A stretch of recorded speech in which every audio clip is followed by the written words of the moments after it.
Hello' everyone, মই অন্য এটা ভিডিঅ'ত আপোনালোক সকলোকে স্বাগতম জনাইছোঁ। আৰু আজি মই বনাইছোঁ কুচিয়া মাছ।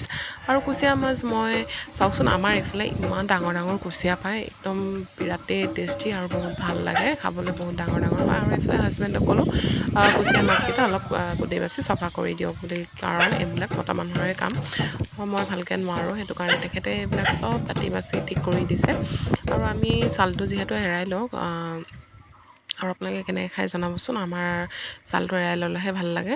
আৰু মোৰ মায়ে নহয় একদম সৰু সৰু কৰি দিয়ে, তেখেতক মই কৈছোঁ তেনেকৈ সৰু সৰু কৰি দিয়ক বুলি, তেতিয়াহে ভাল লাগে, নহ'লে ডাঙৰ হৈ থাকিলে বৰ ভাল নালাগে। তাৰপিছত সেনেকৈ কাটি আছে আৰু অকণমান আপোনালোকৰ লগতো শ্বেয়াৰ কৰিলোঁ কেনেকৈনো এৰালে। খুব পিছল হয় যিহেতু, সেইটো কাৰণে কোমোৰা পাতটো ল'লে মানে বেছি সুবিধা হয়, আৰু শুকান কাপোৰ ল'লেও সুবিধা হয়। আমাৰ এখেতে কাপোৰে ল'লে, ৰুমাল এখন দি দিলোঁ। তাৰপিছত এইখিনি ধুনীয়াকৈ ছাল বাকলি এৰাই লৈ আৰু এতিয়া কাটিবলৈ ষ্টাৰ্ট কৰি দিছে। আৰু এয়া চাওকচোন, মানে এইবিলাক আপোনাৰ কিবা এনেকৈ পচা নে কালি কয়, তেনেকুৱাত মানে ধৰিছে।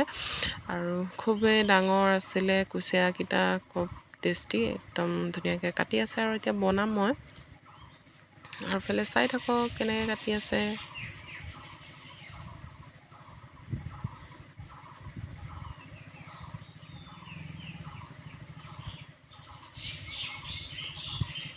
অৱশ্যে মোৰ মায়ে এনেকৈ নেকাটে, মোৰ মায়ে দাৰ গলিটো দি আগতীয়াকৈ মাৰি লয়, তাৰপিছত দাখনেৰে কাটি দিয়ে।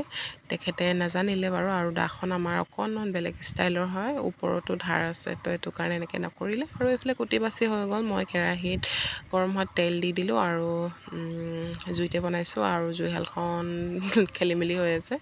আৰু জুইত বনাই খাই এটা বেলেগ টেষ্ট লাগে, তো সেইটো কাৰণে আৰু অকণমান তেল দি দিলোঁ। আৰু এইফালে চব ধুনীয়াকৈ জুইকুৰা জ্বলি আছে মোৰ পূৰা মজাকৈ। আৰু এইফালে কেৰাহী গৰম হোৱাত মই এইফালে খুন্দি লৈছিলোঁ আদা নহৰু, আৰু লগতে জালুক কেইটামান। কুচিয়াত জালুক নিদিলে ভাল নালাগে, তো সেইটো কাৰণে মই জালুক অকণমান দি লৈছিলোঁ। আৰু যিহেতু সেইদিনা বতৰটো ডাৱৰীয়া আছিলে, আৰু এইফালে তেল গৰম হোৱাত পিঁয়াজখিনি ভাজি ল'লোঁ। আৰু পিঁয়াজখিনি ভাজি মেলি মই ৰঙা হ'ব দিম, তাৰপিছতে কুচিয়া মাছখিনি দি দিম। আৰু বহুতে নাখায় বাৰু, আমি কিন্তু খাওঁ। ময়ো আগতে নাখাইছিলোঁ, এতিয়া খাওঁ আৰু লাহেকৈ। আৰু খাই ভালে লাগে, কিন্তু নিজে চফা কৰি কিনে খাব নোৱাৰি, কোনোবাই যদি কৰি দিয়ে তেতিয়া খাই ভালে লাগে।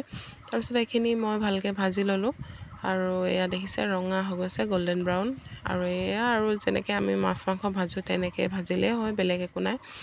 আৰু এইফালে মই কাটি লৈছিলোঁ আপোনাৰ মেচাঙি বন আৰু আলু গুটি। আৰু এইখিনি আদা নহৰু লগতে জালুকখিনি খুন্দি ল'ম পূৰা মজাকৈ। আৰু এইফালে মাছখিনি মই দি দিলোঁ, তাৰপিছত এইখিনি ভালকৈ ভাজি ল'ম। তাতে সোৱাদ অনুসৰি নিমখ হালধি সকলোখিনি দি দিম। আৰু এইখিনি দি এতিয়া ভালকৈ ভাজিব লাগিব, নহয় জানো।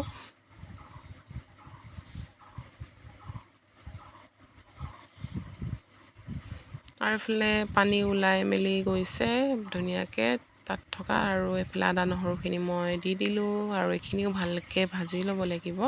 আৰু ঘৰতে মই অলপমান জিৰা আৰু ধনিয়া মছলা বনাই থৈছিলোঁ, তো সেইটো মছলা দি দিলোঁ। আৰু ইয়াতে এড কৰি দিম এতিয়া যিখিনি মাইচাং বন লৈছিলোঁ কাটি, আলু সেইখিনি দি ভাজি ল'ম ভালকৈ। আৰু এইটো আপোনাৰ গা বিষ কাটে বুলি কয়, এইটো বনে, যিটো হালধীয়া ফুল এটা ফুলে, জিভাত গুটি ওলালে লগাই ডেৰণি বন বুলি কয়।